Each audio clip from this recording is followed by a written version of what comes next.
Bonsoir, bonsoir. On se connecte, on tapote. Nous venons pour faire notre étude biblique de l'Évangile selon Saint Jean, chapitre 18 et le chapitre 19. Donc avant de commencer, je vous invite à tapoter et à partager avec d'autres frères et sœurs. J'espère que vous avez, pour ceux qui ont pu être là hier, ou ceux qui n'ont pas pu être là, hier j'ai fait un enseignement sur soyons des gardiens des villes dans lesquelles nous sommes, où Dieu nous a disposés. Vous allez avoir la vidéo que j'ai mise en ligne il n'y a pas très longtemps, qui sera en ligne bientôt. Donc n'hésitez pas à aller sur mon YouTube pour écouter cet enseignement que j'ai disposé, que le Seigneur a disposé pour vous. Soyez abondamment bénis.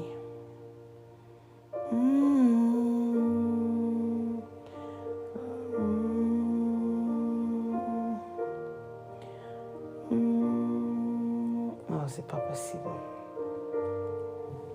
On tapote, on partage, on tapote, on partage.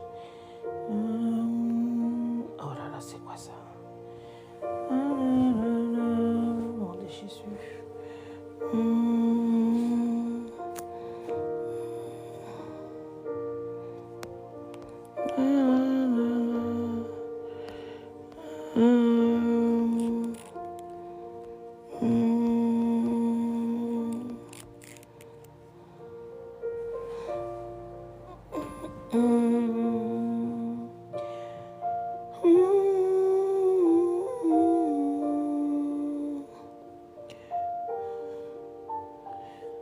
On se connecte, on tapote, on se connecte, on tapote.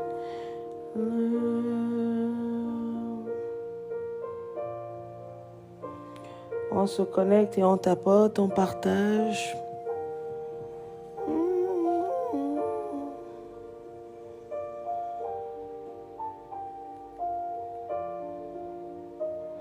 Bonsoir Orphée, j'espère que tu vas bien.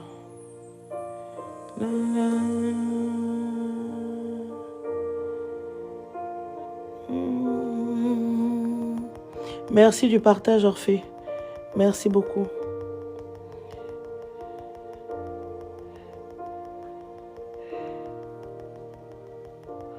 On tapote, on partage, on commence à 21h40. Le temps que les personnes, les uns et les autres se connectent.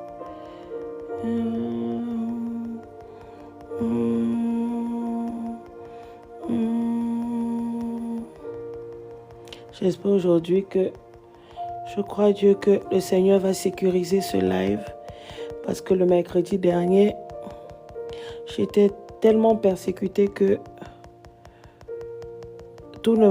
rien ne marchait chez moi. J'ai même voulu faire enregistrer la vidéo et mettre sur YouTube. Mon téléphone s'est arrêté, disant qu'il n'y avait pas de mémoire. Donc je vous prierai de tapoter, de partager. N'hésitez pas à mettre aussi même sur vos Facebook, d'inviter vos frères et sœurs pour être connectés à la parole. La parole de Dieu, c'est ce qui nous nourrit. La parole de Dieu, c'est ce qui nous fait grandir. La parole de Dieu est le premier aliment que nous devons avoir en tant que chrétiens pour ne pas rester dans l'ignorance, pour ne pas rester sans connaissance et surtout pour grandir spirituellement.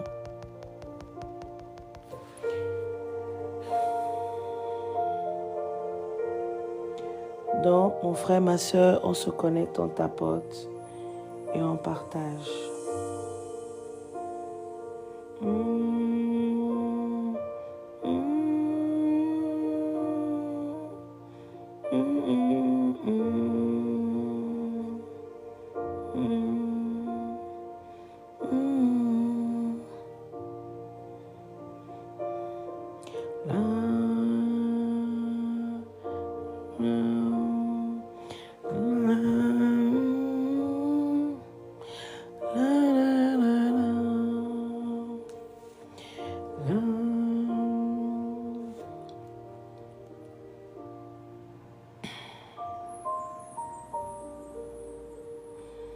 On tapote, on partage.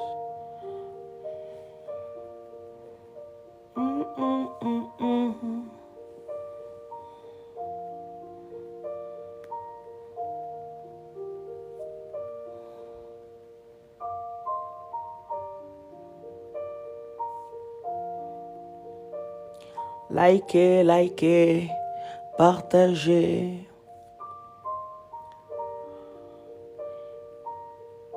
On commence à 21h40.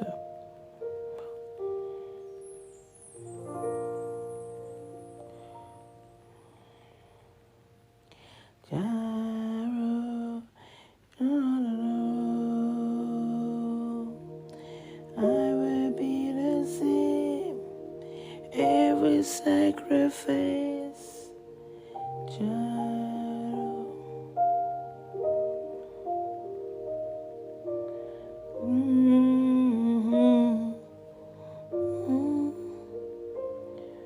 Comme on dit, que le Seigneur localise ses enfants qui ont besoin d'entendre cette parole, ces enfants qui ont besoin d'être fortifiés, d'être nourris. Que le Seigneur nous conduise pendant ce temps de partage, pendant ce temps d'échange. L'alpha, l'oméga. On tapote, on partage, on continue à tapoter, à partager. Dans 6 minutes, on commence.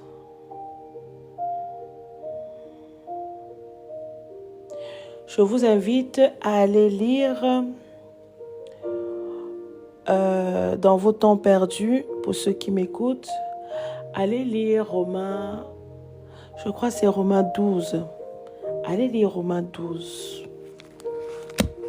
Allez lire Romains 12. Nous allons revenir tout au long de l'année, ou si ça dépend comment le Seigneur va nous amener à lire Romains et pouvoir discuter un peu, enseigner sur Romains. Oh Seigneur.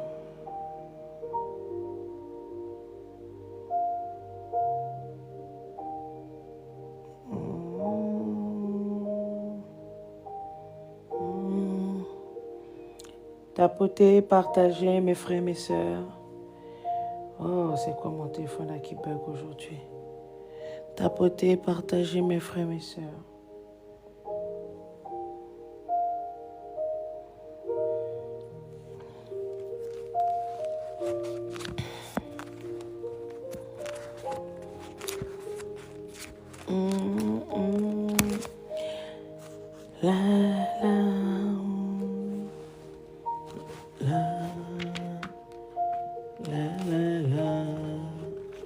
Je crois que ça doit être Romain.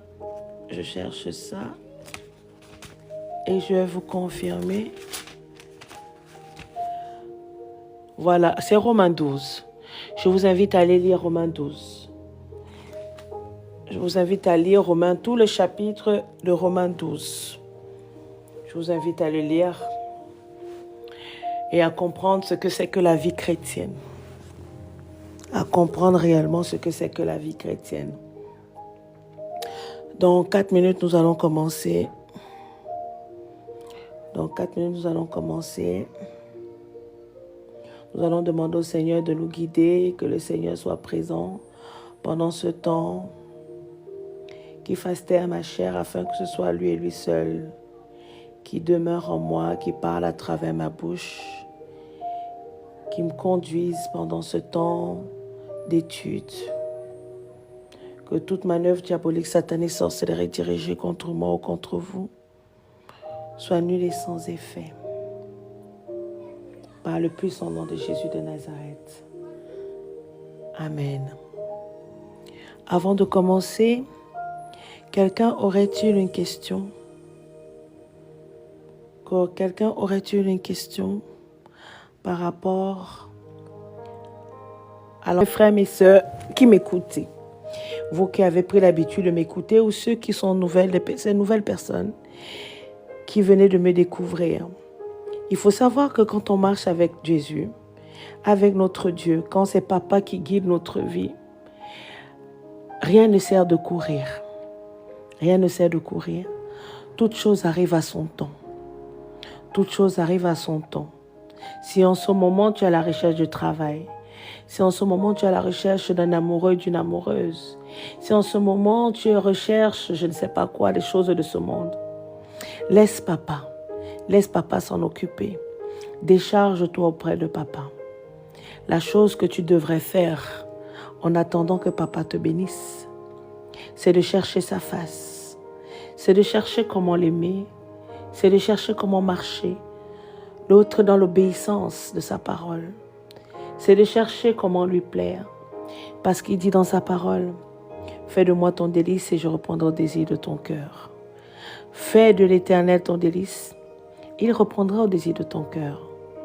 Que tu cherches la guérison, que tu cherches le mari, que tu cherches la femme, que tu cherches le travail, ou même que tu vives des difficultés en ce moment, seul le Seigneur pourra te sortir de là où tu te trouves. Fais-lui confiance. Prends ton fardeau. Va déposer auprès de lui. Va déposer auprès de la croix. Décharge-toi auprès de lui. Et prends ce qu'il te donne. Le Seigneur te donne la paix. Le Seigneur te donne l'amour. Le Seigneur te donne la joie. Il n'y a pas plus grand amour. Il n'y a pas plus grande paix. Il n'y a pas plus grande joie. Il n'y a pas plus grand paix, amour et joie que l'on puisse recevoir du Seigneur. Quand vous avez ça, vous ne vous souciez plus de rien parce que tu sais que tu as confié toute ta vie au Seigneur, à Papa, et c'est lui qui guide. Sur ces bonnes paroles, nous allons commencer notre lecture. Évangile selon Saint Jean, chapitre 18. Lisons la parole. Après avoir ainsi parlé, Jésus s'en alla avec ses disciples et traversait le torrent du Cédron. Il y avait là un jardin où il entra avec eux. Or, Judas, qui le trahissait, connaissait bien cet endroit, car Jésus s'y était souvent rendu avec ses disciples. Il prit donc la tête d'une cohorte de soldats et de gardes, fournis par les chefs des prêtres et des pharisiens, et il y arriva dans ce jardin. Ces hommes étaient munis de lanternes, de torches, d'armes. Jésus, qui savait tout ce qui allait lui arriver, s'avança vers eux et leur demanda, « Qui cherchez-vous » Il leur répondit, « Jésus de Nazareth. »« Je suis Jésus, leur dit-il. Au milieu d'eux se tenait Judas, celui qui le trahissait. Au moment même où Jésus leur dit « Je suis Jésus », ils eurent un mouvement de recul et tombèrent par terre. Une seconde fois, il leur demanda « Qui cherchez-vous » ? « Jésus de Nazareth, répétèrent-ils. « Je vous ai dit que je suis Jésus, reprit-il. C'est moi que vous cherchez. Venez chercher. Laissez partir les autres. » Ainsi s'accomplit cette parole qui avait prononcé peu avant. Je n'ai perdu aucun de ceux que tu m'as donnés. Simon-Pierre, qui avait une épée, la dégaina en donnant un coup au serviteur du grand prêtre et lui coupa l'oreille droite. Ce serviteur s'appelait Malchus. Jésus dit à Pierre, « Remets ton épée au fourreau. Ne dois-je pas boire la coupe du jugement que le Père m'a destinée ?» Verset 12. Alors, la cohorte, son commandement et les gardes des Juifs s'emparèrent de Jésus et le conduisirent enchaîné, tout d'abord chez Anne, le beau-père de Caïphe, qui était le grand prêtre en exercice. cette année-là. Caïphe était celui qui avait suggéré aux Juifs qu'il valait mieux qu'un seul homme meure pour le peuple. Verset 15. Simon-Pierre et un autre disciple suivirent Jésus. Ce disciple connaissait personnellement le grand prêtre et il entra en même temps que Jésus dans la cour du palais du grand prêtre. Pierre, lui, resta dehors, près du portail. L'autre disciple, qui connaissait le grand prêtre, ressortit donc, dit un mot à la concierge et fit entrer Pierre. La servante qui gardait la porte demanda alors à Pierre, « Ne fais-tu pas partie, toi aussi, des disciples de cet homme ?» « Non, lui répondit-il, je n'en suis pas. » Les serviteurs et les gardes avaient allumé un feu de braise, car il faisait froid, et ils se tenaient tout autour pour se réchauffer. Pierre se rejoignit à eux et se réchauffa également.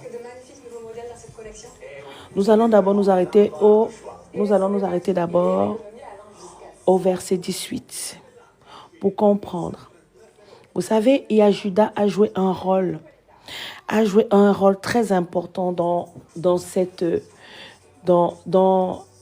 le jugement ou dans les Écritures, dans le plan de Dieu.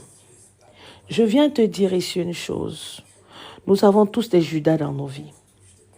Et en tant qu'humains faits de chair, nous croyons toujours que les gens qui viennent nous faire du mal viennent nous détruire. J'ai toujours tendance à dire un proverbe que j'aime bien. Celui qui ne te tue pas te rend plus fort. Et il y a même aussi une de mes phrases fétiches que j'aime beaucoup. C'est le phénix renaît toujours de ses cendres. Si le Judas qui est entré dans ta vie ne t'a pas tué, qu'est-il venu faire dans ta vie? Qu'est-il venu faire dans ta vie? Pourquoi notre papa a laissé que ce Judas entre dans ta vie et vienne te trahir et vienne te faire des absurdités, des obscénités, des choses incroyables, inimaginables même parfois? Parce que le Seigneur voulait t'enseigner. Ça ne t'a pas tué. Tu es en vie, certes, mais tu n'es pas en vie par hasard. Tu es en vie parce que le Seigneur a voulu que tu restes en vie pour pouvoir continuer à grandir, pour pouvoir apprendre de ce que ce Judas-là est venu faire dans ta vie. Ce Judas est venu accomplir la parole de Dieu dans ta vie. Il n'est pas venu dans ta vie pour rien. Vous savez, il y a quelques années, après avoir traversé déjà des choses difficiles, parce que ça fait plus de 20 ans que je suis loin de mes parents. Et quand j'ai commencé à subir des atrocités, j'ai commencé à dire, j'avais toujours ce cœur d'amour. Je ne sais pas où j'ai toujours eu ce cœur d'amour. Mais en avançant dans le temps, j'ai compris une chose. Toutes les personnes qui étaient entrées dans ma vie, toutes ces personnes qui croyaient me blesser, toutes ces personnes qui croyaient que j'allais ramper après eux, j'allais les supplier ou je ne sais pas quoi, qui croyaient qu'ils me faisaient du mal. J'ai compris une chose. En fait, ils m'avaient fait un bien fou. Ils m'avaient fait grandir. Ils m'avaient enseigné. Jusqu'aujourd'hui, je remercie tous ces gens-là, que ce soit de près ou de loin, que ce soit mon sang, qui croyaient me faire du mal, qui croyaient que, en me faisant ce qu'ils ont fait, ils allaient me tuer. Mais en fait, ils ont fait de moi cette servante de Dieu que je suis aujourd'hui.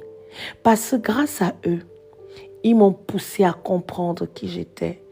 Ils m'ont poussé à aller chercher au plus profond de moi.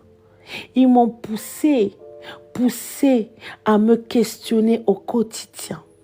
Mes frères, mes sœurs, tapotez, s'il vous plaît. Donc, tous ces gens-là, vous avez des Judas dans vos familles. Vous avez des Judas autour de vous. Il y a même encore pas très longtemps, il y a 2 ans encore, j'avais quelqu'un dans ma vie. J'avais une sœur dans ma vie que je connaissais depuis ma tendre enfance. Nous avons pratiquement grandi ensemble. Et je l'ai découverte. J'ai découvert sa face cachée. Il y a 2 ans, j'ai découvert qui elle était réellement. Et quand j'ai découvert ça, j'ai dit, oh Seigneur, c'est là que j'ai découvert que parfois les gens qui sont autour de vous ne vous aiment pas parce qu'ils sentent en vous une lumière, ils sentent en vous quelque chose d'extraordinaire, mais ils sont autour de vous, ils font semblant. Comme Judas, Judas était à côté de Jésus, il faisait semblant d'aimer Jésus, mais en fait, il n'aimait pas Jésus. Tout ce qu'il aimait, c'était l'argent, le pouvoir, la renommée. Il y a beaucoup de gens comme ça dans ce monde qui sont friands de pouvoir, qui sont friands de renommée, qui sont friands de paraître, de ce que les gens vont dire. Ils se soucient plus de ce que les gens vont dire au lieu de se soucier de ce que Dieu va dire. Et je me suis posé la question de savoir pourquoi tu as laissé que cette personne soit dans ma vie. Pourtant, les autres personnes, il les enlevait à chaque fois de ma vie. Mais non, il voulait me pousser, il voulait pousser à bout pour que je comprenne qui était réellement cette personne. Et quand j'ai compris cette chose, quand j'ai compris cela, j'ai souri. Jusqu'aujourd'hui, comme la parole de Dieu nous appelle, nous demande de faire, de prier pour nos ennemis, de prier pour nos oppresseurs, de prier même pour les gens qui veulent notre mort.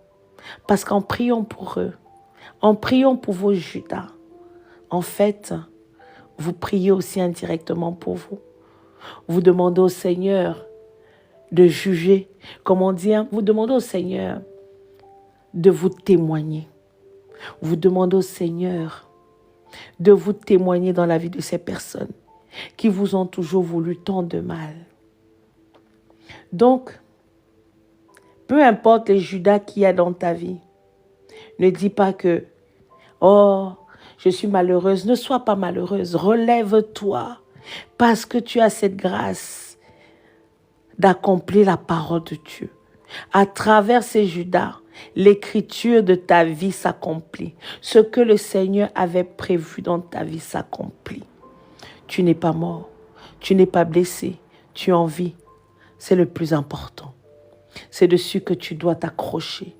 Et tu dois t'accrocher et continuer à avancer. Avancer, à chercher la face de Dieu, à chercher comment plaire à Dieu, à chercher comment accomplir uniquement sa volonté. Quand je vous lis l'évangile de Saint Jean, c'est pour que vous compreniez aussi que Jésus est notre exemple. Si Jésus a vécu les injures, des crachats, des manipulations, des trahisons, qui sommes-nous pour ne pas vivre la même chose en fait? Qui sommes-nous? Qui es-tu pour ne pas vivre la même chose? Toi aussi, tu ne seras pas épargné. Tu vivras aussi la même chose. Et c'est ce qui te permettra de grandir. C'est ce qui te permettra d'être cet enfant que Dieu veut que tu sois. Amen. Nous allons continuer dans le verset 19. De son côté, le grand prêtre commença à interroger Jésus sur ses disciples et sur son enseignement. Jésus lui répondit, « J'ai parlé ouvertement devant tout le monde. J'ai toujours enseigné dans les synagogues et dans la cour du temple où tous les Juifs se réunissaient. Je n'ai rien dit en secret. Pourquoi donc m'interroges-tu? Demande à ceux qui m'ont écouté ce que j'ai dit. Ils savent fort bien ce que j'ai dit. » À ces mots, un des gardes qui se tenait à côté de lui le gifla en disant, « C'est comme cela que tu réponds au grand prêtre. » Verset 23. Jésus lui répondit, « Si j'ai mal parlé, montre en quoi c'est mal. Mais si ce que j'ai dit est vrai, pourquoi me frappes-tu? Anne Année leur envoya, enchaîné à Caïphe, le grand prêtre. Verset 25. Pendant ce temps, Simon-Pierre se tenait toujours au même endroit et se chauffait. Plusieurs lui dirent, « N'es-tu pas, toi aussi, un des disciples de cet homme ?» Mais Pierre le niait en disant, « Non, je n'en suis pas. » Un des serviteurs du grand prêtre part de celui à qui Pierre avait coupé l'oreille, l'interpella. « Voyons, ne t'ai-je pas vu avec lui dans le jardin ?» Mais Pierre le nia de nouveau, et aussitôt le coq se mit à chanter. Et Jésus lui avait prévenu, « Que tu me nieras, toi qui dis que tu m'aimes trop, là. » Parfois, les gens qui disent qu'ils vous aiment trop là, le jour où vous avez besoin d'eux, ils ne sont plus là. Ils font comme s'ils ne vous connaissaient plus. Vous voyez ce qu'on vit aujourd'hui? Ça ne date pas d'aujourd'hui seulement, ça date déjà depuis Mathusalem. C'est quelque chose qui existe depuis longtemps. Verset 28. De chez Caïphe, on amena Jésus au palais du gouverneur. C'était l'aube. Ceux qui l'avaient amené n'entraient pas eux-mêmes dans le palais afin de conserver leur pureté rituelle et de pouvoir manger ainsi le repas de la Pâque. C'est pourquoi Pilate sortit du palais pour les voir et leur demanda, « De quoi accusez-vous cet homme ?» Ils lui répondirent, « S'il n'avait rien fait de mal, nous ne l'aurions pas livré. » « Reprenez-le, répliqua Pilate, et jugez-le vous-même d'après votre loi. » Mais il lui répondit, « Nous n'avons pas le droit de mettre quelqu'un à mort. » Vous voyez, quand vous regardez cette histoire même, je m'arrête un peu au verset 31, quand vous regardez un peu cette histoire, il n'y a même pas de quoi mettre Jésus en fait à mort. Il n'y a même pas de raison en fait, comment on appelle, il n'y a pas de raison réelle de mettre Jésus à mort.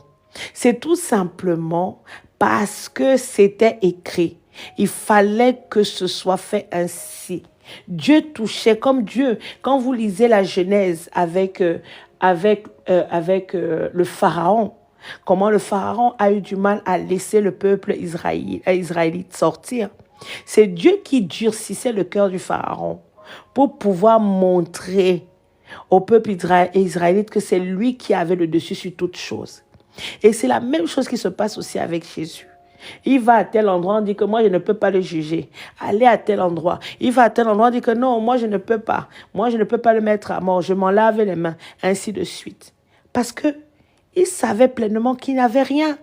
Il n'avait rien de concret pour l'amener à mourir. Mais comme c'était écrit qu'il fallait qu'il meure, c'était ainsi. Parce qu'il fallait que son sang coule, afin que nous soyons lavés, afin que nous soyons protégés, afin que nous soyons purifiés, afin que nous soyons restaurés. Et Seigneur, nous continuons dans le 32. La parole par laquelle Jésus avait annoncé quelle mort il allait subir devait ainsi s'accomplir. C'est ce que je disais tout à l'heure. Pilate entra donc dans le palais de justice et fit comparaître Jésus. « Es-tu le roi des Juifs ?» lui demanda-t-il.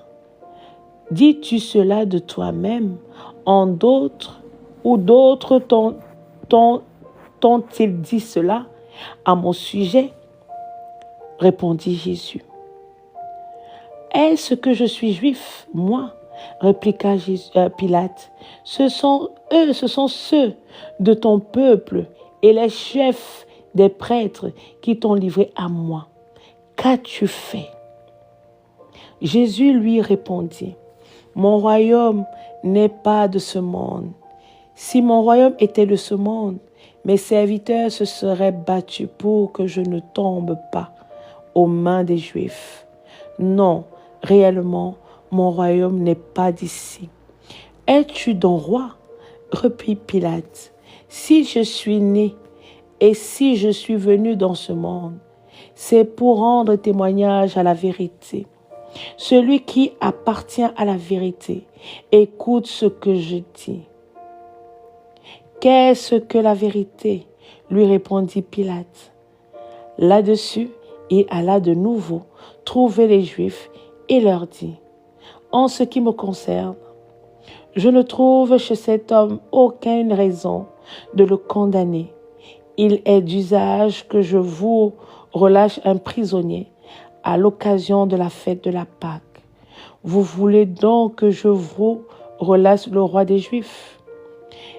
Ils lui répondirent en criant, non, pas lui, Barabbas. Or, Barabbas était un bandit. Chapitre 19. Tapotez, tapotez, chers frères et sœurs. Chapitre 19, nous allons continuer. Alors, Pilate donna l'ordre d'amener Jésus et de le faire fouetter. Les soldats lui mirent sur la tête une couronne tressée de rameaux épineux.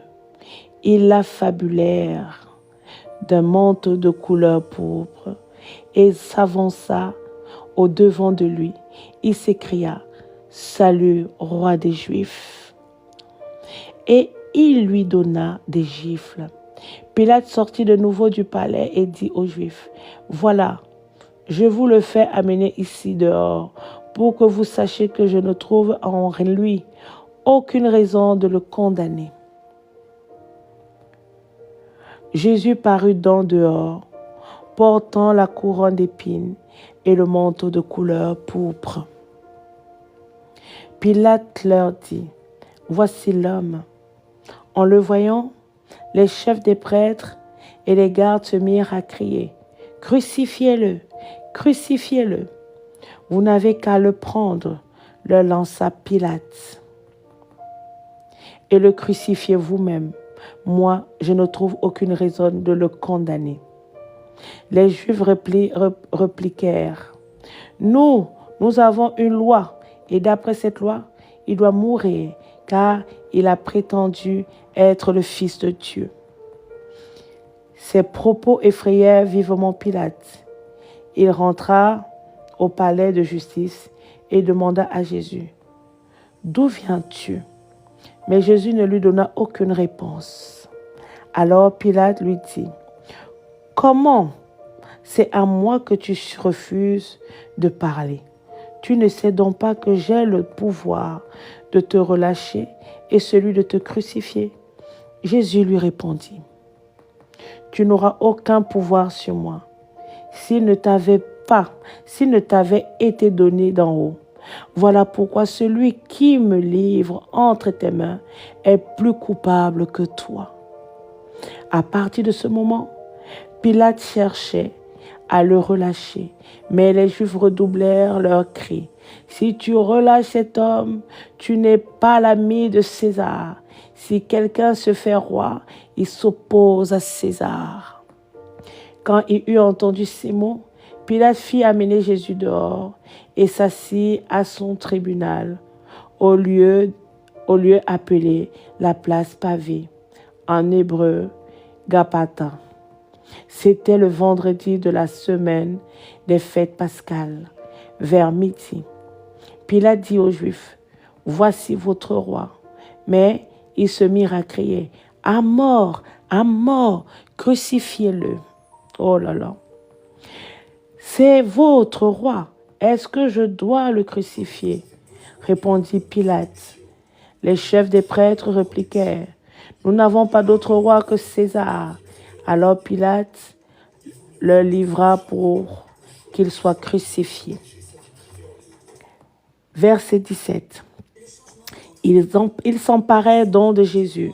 Celui-ci portant lui-même sa croix, sortit de la ville pour se rendre à l'endroit appelé le lieu de crâne, en hébreu Golgotha. C'est là qui le crucifièrent, lui et 2 autres. On plaça une croix de chaque côté de la scène. Celle de Jésus était au milieu. J'ai l'impression que dans cette Bible que je lis, ils ont sauté beaucoup de passages. Ils ont sauté le passage où on a libéré Barabbas. Ou c'est peut-être parce que j'avais vu le film que j'ai l'impression qu'ils ont sauté des choses. Vous qui avez vos Bibles, dites-moi si c'est la même chose que vous lisez aussi. Donc nous allons continuer. Verset 19. Pilate fit placer un écriteau que l'on fixa au-dessus de la croix. Il portait cette inscription: Jésus de Nazareth, le roi des Juifs. Comme l'endroit où Jésus avait été crucifié se trouvait près de la ville, beaucoup de Juifs lurent l'inscription écrite en hébreu, en latin et en grec. Les chefs des prêtres protestèrent auprès de Pilate. Il ne fallait pas mettre le roi des Juifs, mais cet homme a dit: je suis le roi des Juifs.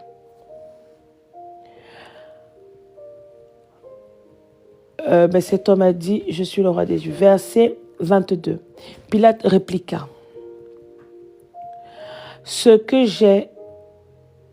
j'ai écrit restera écrit.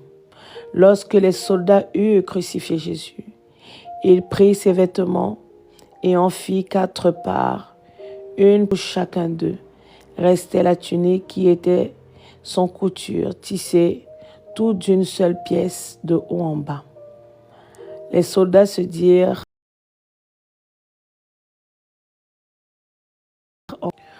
au lieu... 24.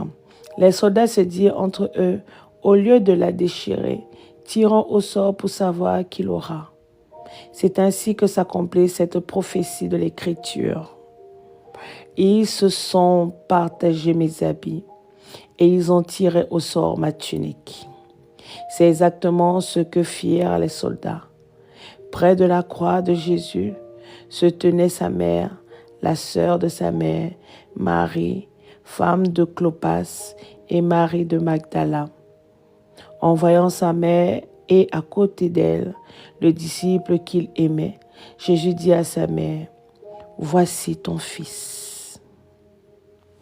Puis il dit aux disciples: voici ta mère. À partir de ce moment-là, le disciple l'a pris chez lui. Après cela, Jésus, cherchant que désormais tout était achevé, dit pour que l'écriture soit accomplie: j'ai soif. Près de là se trouvait un vase rempli de vinaigre. On attacha donc une éponge imbibée de ce vinaigre au bout d'une branche d'hysope et on l'approcha de la bouche de Jésus. Quand il eut goûté le vinaigre, Jésus dit: tout est accompli. Il pencha la tête et rendit l'esprit.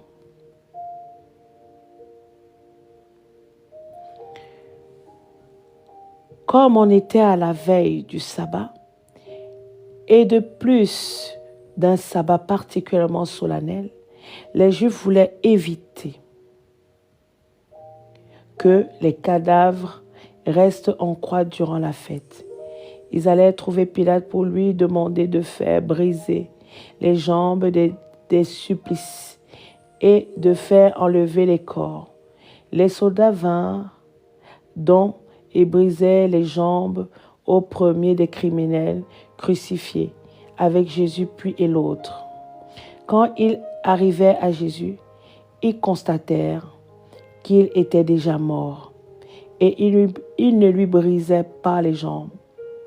L'un des soldats lui enfonça sa lance dans la côte et aussitôt il en sortit du sang et de l'eau. Vous savez la partie de cette partie-là, du verset 34, où quand le soldat a enfoncé la lance dans la côte de Jésus, il sortit le sang et puis de l'eau. Ça ne vous fait pas penser au moment de l'enfantement. L'enfantement, quand une femme accouche, la première des choses en général, c'est qu'est-ce qui sort? C'est du sang. Après le sang, c'est de l'eau. Ça revient à l'enfantement. Dans tout ce qui s'est passé pendant la crucifixion de Jésus, il y a beaucoup de signes.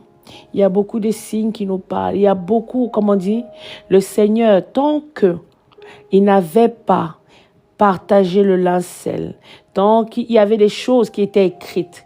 En fait, tout ce qui était écrit, tout ce qui était prévu par notre Père devait s'accomplir à la seconde près, à la minute près, à l'heure près. Tout devait être accompli. C'est quand tout a été accompli que Jésus a rendu l'âme. Et quand il a rendu l'âme, le sang qui a été versé, quand on l'a blessé, le sang est sorti après, l'eau est sortie. L'eau vive, le sang de Jésus qui est là pour nous purifier. Le sang de Jésus qui est là pour nous laver. L'eau vive qui est là pour nous donner, pour couper notre soif. Oui, mes frères, mes sœurs. C'est pour ça qu'il est important de lire la parole de Dieu. Nous allons continuer dans le verset 35. Celui qui rapporte ces faits les a vus de ses propres yeux et son témoignage est vrai. Il sait parfaitement qu'il dit la vérité pour que vous aussi, vous croyez. En effet, tout cela est arrivé pour que se réalise cette parole de l'Écriture. Aucun de ces os ne se brisera. On a brisé les os aux deux crucifiés, mais à Jésus, on n'a pas brisé les os. De plus, un autre texte déclare: ils tourneront leur regard vers celui qu'ils ont transpercé. Verset 38. Après ces événements, Joseph de la ville d'Arimathée alla demander à Pilate la permission d'enlever le corps de Jésus. Il était aussi disciple de Jésus, du Seigneur, mais il s'en cachait par peur des Juifs. Pilate y consentit. Joseph alla donc prendre le corps de Jésus. Nicodème vint également.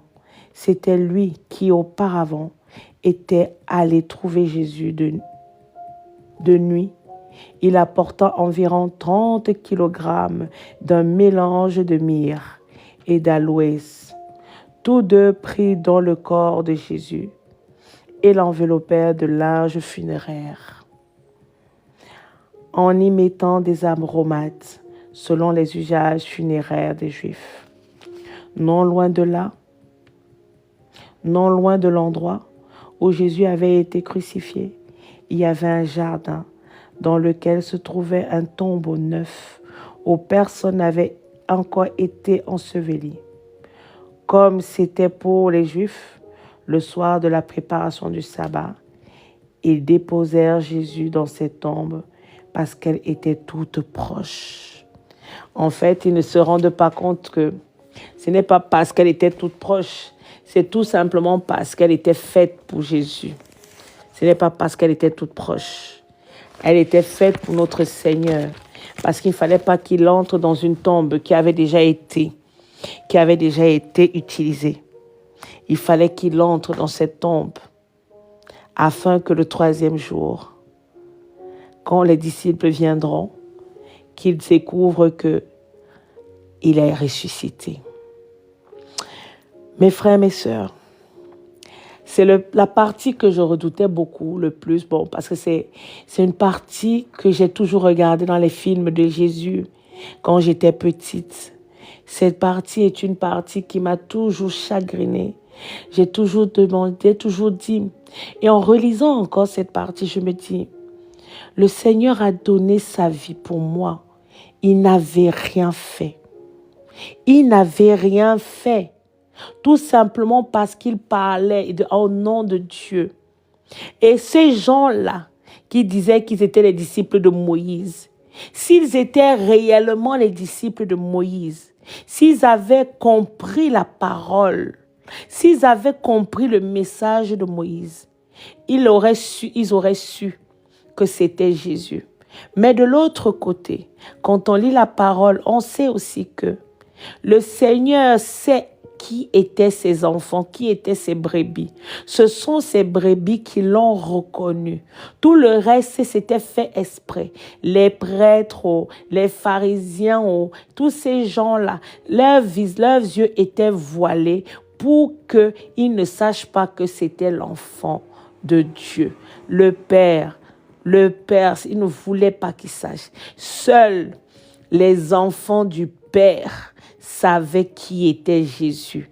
À travers ses actes, à travers ses miracles, à travers sa parole, ils savaient que c'était lui et lui seul. Et c'est eux qui pouvaient témoigner de cette grandeur, qui pouvait témoigner qu'effectivement, c'était bel et bien le Fils de Dieu. Le Fils de Dieu qui est venu sur cette terre afin que nous ayons la vie éternelle.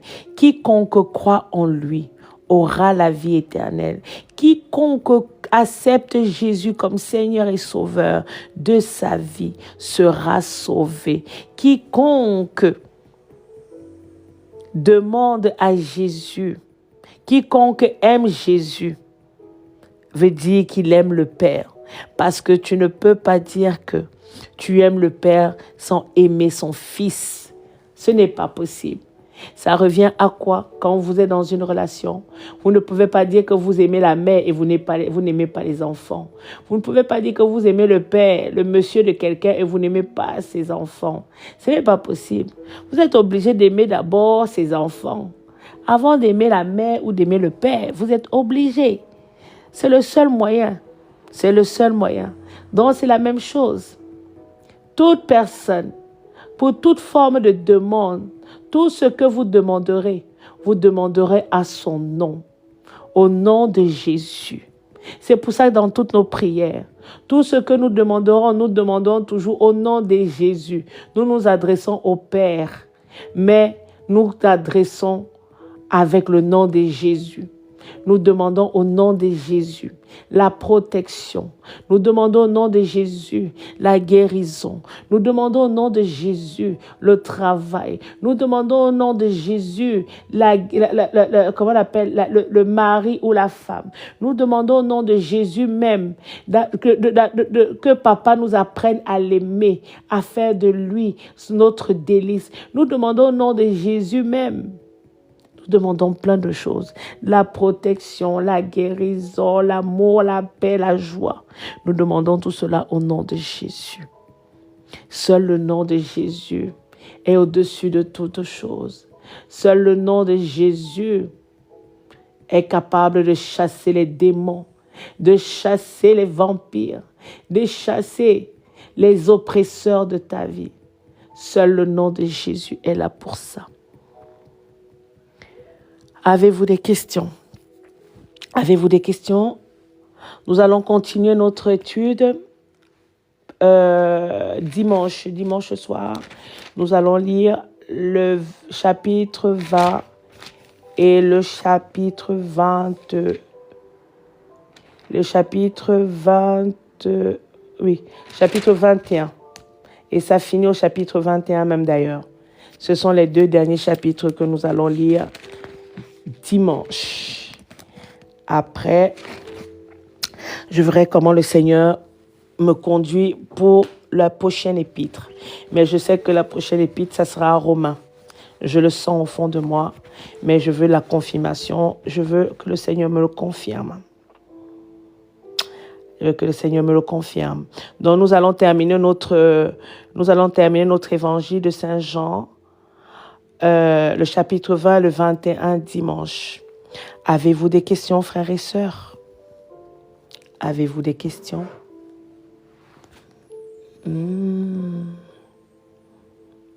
Avez-vous compris l'importance des Judas dans vos vies? Peu importe les Judas que vous pouvez avoir, ils ont une importance capitale dans votre vie. Ils ont une importance capitale dans votre vie. Ça, vous devez le savoir. Vous devez glorifier même Dieu d'avoir eu ces Judas dans vos vies. Vous devez bénir ces Judas que vous avez eus dans vos vies. Peu importe le mal qu'ils ont pu vous faire, c'est que la chair qu'ils ont égratignée. Ils n'ont pas touché votre esprit. Ils ont égratigné votre chair. Donc, c'est par orgueil que vous tenez dent à vos Judas. Ne tenez pas dent, ne tenez pas rancœur à vos Judas. Parce qu'ils sont là. Ils ont été là pour vous faire grandir. Moi, je dis, et je le redis, et je le redirai. Toutes ces personnes-là, tous ces Judas que j'ai eu dans ma vie et que je continue à... Il y en a encore, je sais qu'il y en a encore dans ma vie. Mais ceux-là du passé qui ont passé ma vie et qui sont sortis, il y a des Judas qui sont restés dans ma vie pendant 15 ans, 20 ans. Ah Seigneur, tous ces Judas-là m'ont appris, m'ont fait grandir, m'ont fait comprendre ce que c'est que la vie. Si dans la vie, c'est pas l'école, vous n'apprenez pas la vie à l'école. La vie ne s'apprend pas à l'école. La vie, ça se vit au quotidien, par des hauts et des bas. Ce sont les chagrins qui vous font grandir. Ce sont les succès qui vous font grandir. Parce que derrière un échec, derrière un échec, il y a une réussite. Et la personne qui n'a pas pu te tuer, il ne pourra jamais te tuer. Parce que celui qui vit en toi est plus fort. Il a donné sa vie pour toi, afin que tu aies une vie extraordinaire, afin que tu aies la vie éternelle. Amen. Amen, amen, amen. Nous allons remercier le Seigneur. Remercions le Seigneur pour ce partage, pour sa vie qu'il a donnée pour nous. Parce que c'est très important à le dire. Pour sa vie qu'il a donnée pour nous. Nous allons le glorifier.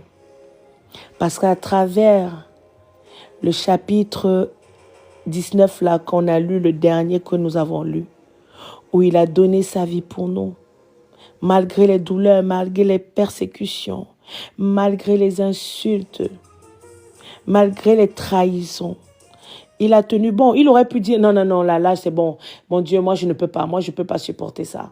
Moi, je ne peux pas supporter ça. Moi, je vais arrêter. Je vais arrêter. Mais non. Il est allé jusqu'au bout, mes frères, mes sœurs. Il est allé jusqu'au bout pour toi. Qu'est-ce qui t'empêche de respecter la parole? Qu'est-ce qui t'empêche de marcher selon la parole? Qu'est-ce qui t'empêche d'être dans l'obéissance aussi, comme il a été dans l'obéissance? Qu'est-ce qui t'empêche? Il a été dans l'obéissance. Il est ton exemple la plus parfaite. Moi, je ne suis pas un exemple parce que je suis faite de chair. Je peux changer. Comme j'ai toujours tendance à dire, l'homme est variant, l'homme est fructueux, ondoyant et divers. L'homme est changeant. Mais Jésus, il n'a pas changé d'un iota. Malgré les persécutions qu'il avait, il a tenu bon. Il a tenu bon. Parce qu'il fallait que notre Père tire sa gloire à travers sa mort. Il fallait que cette mort soit bénéfique, pas pour le Père, mais que cette mort soit bénéfique pour toi, pour moi, pour ton voisin, pour ta voisine. C'est pour ça qu'il a tenu à sacrifier cette fille. Hier, j'ai fait l'enseignement sur le fait que nous sommes les gardiens des villes dans lesquelles le Seigneur, le Dieu, notre Père nous a déportés. Notre Père nous a déportés dans les lieux dans lesquels nous nous trouvons. Toi, le lieu dans lequel tu te trouves, c'est parce que papa t'a déporté dans ce lieu. Et le bien-être de ce lieu-là dépend uniquement de toi. Parce que papa t'appelle à prier, à chasser, à être cette gardienne-là, ce gardien que tu dois être pour le lieu dans lequel tu te trouves. Maintenant, il est temps de se réveiller. Il est temps de se réveiller et de marcher selon la parole. De ne pas vivre pour vivre. De ne pas... Les gens viennent vers vous, vous disent leurs difficultés. Mais vous vous asseyez, vous faites comme si vous n'avez rien entendu. Au lieu de prier pour eux, au lieu d'intercéder. Nous sommes tous des intercesseurs et des intercesseuses. Du moment où tu as accepté Jésus comme Seigneur et Sauveur de ta vie, tu deviens systématiquement un gardien. Tu deviens une sentinelle. Tu deviens un intercesseur.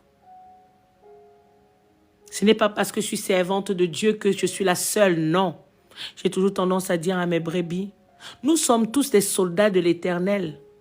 Moi, je suis le petit berger, hein. Mais mon travail, c'est de ramener les enfants du Seigneur auprès du grand berger, auprès du berger des bergers. Il faut que je ramène les enfants auprès du berger des bergers. C'est pour ça que je suis là. Amen.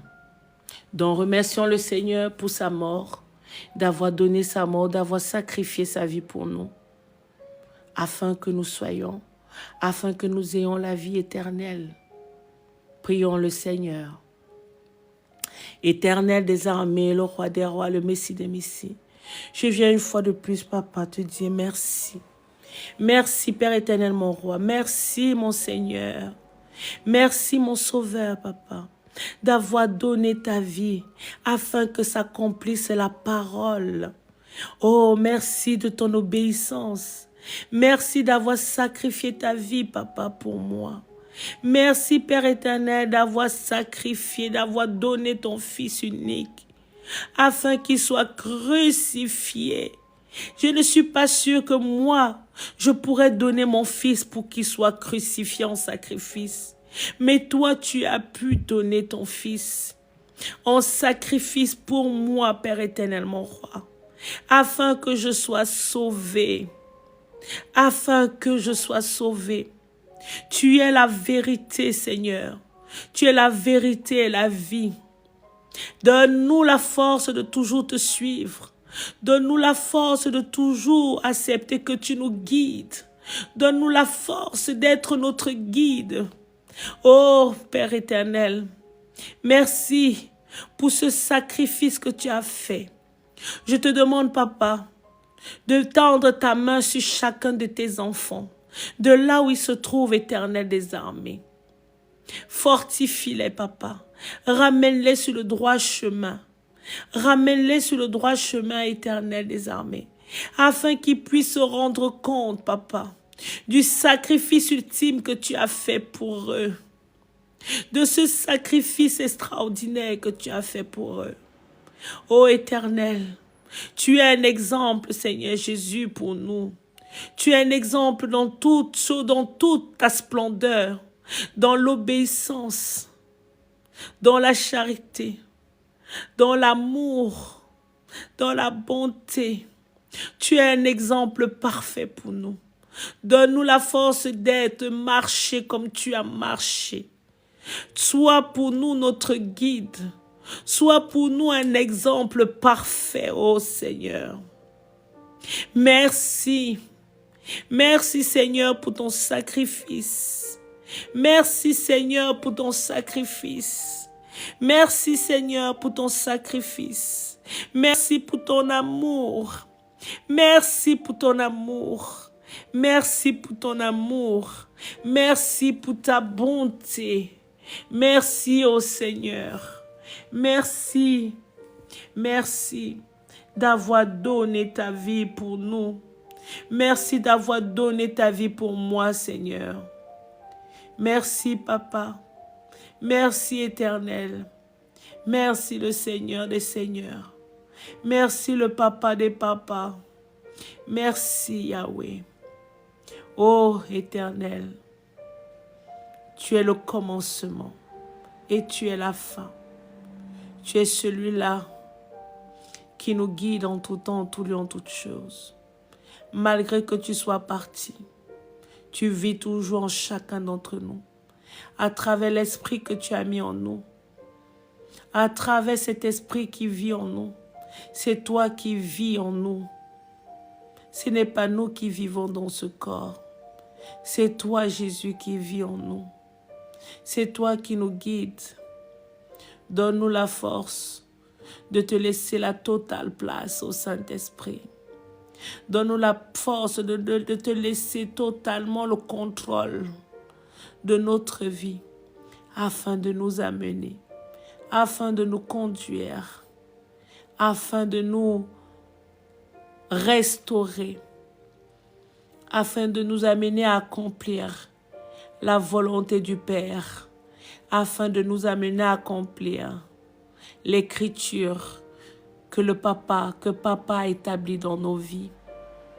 Sois loué, sois exalté, sois magnifié, sois célébré par le puissant nom de Jésus de Nazareth. Amen. Amen. Amen. Amen. Vraiment, si vous avez la possibilité d'aller relire le chapitre 19 ou même le chapitre 19, je vous invite à aller relire avec l'Esprit de Dieu. Parce que je peux vous dire que moi, personnellement, le fait d'avoir relu cette partie, je ne peux que dire merci à mon Dieu. Merci à mon Dieu pour ce sacrifice extraordinaire. Ma vie a de l'importance pour lui. Ta vie a de l'importance pour lui. Si tu vis aujourd'hui, si tu es là aujourd'hui, c'est parce qu'il veut que tu vives. Si tu es là aujourd'hui, c'est parce qu'il veut que tu accomplisses sa volonté. Si tu es là aujourd'hui, ce n'est pas pour tes propres intérêts. C'est uniquement pour ses intérêts à lui. Ne le déçois plus. Nous sommes le 9e mois. Le mois de la délivrance. Le mois, vous savez, le 9e mois, c'est le mois où une femme enceinte accouche. Et ce n'est pas anodin. Donc c'est le mois où le Seigneur va te visiter encore.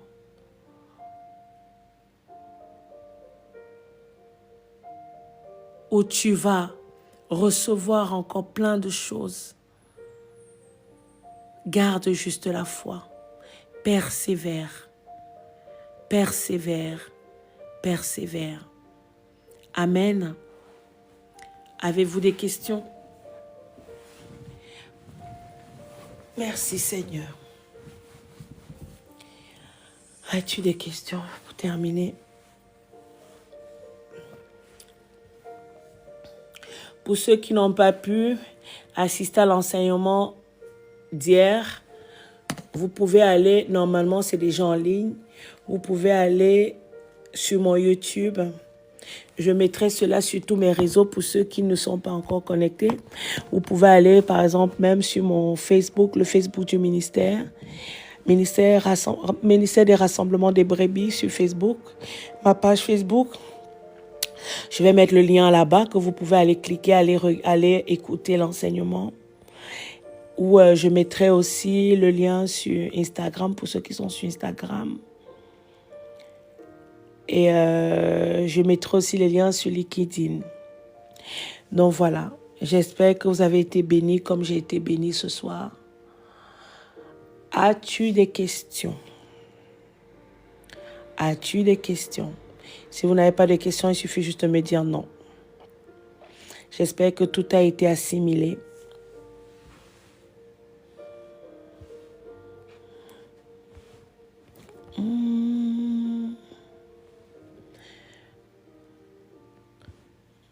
Non, ok. Bon, si vous n'avez pas de questions, gloire à Dieu. Gloire à Dieu, on se retrouve dimanche. Dimanche pour la fin de l'évangile selon Saint Jean. Soyez abondamment bénis, que la couverture de l'Éternel soit votre partage, que le sang de Jésus vous couvre et que le Seigneur vous visite durant cette nuit. C'est dans la nuit que le Seigneur bénit ses enfants, que le Seigneur vous bénisse durant cette nuit, qu'il vous fortifie et que son armée céleste campe autour de vous, campe autour de votre maison. Que le Seigneur fasse de vous des sentinelles, des gardiennes, des villes dans lesquelles il vous a déportés.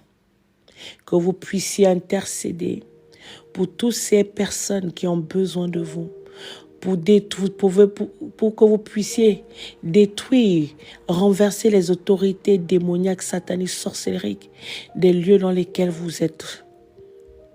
Soyez abondamment bénis, soyez fortifiés par le nom tout-puissant de Jésus. Amen. On se retrouve dimanche. Soyez bénis.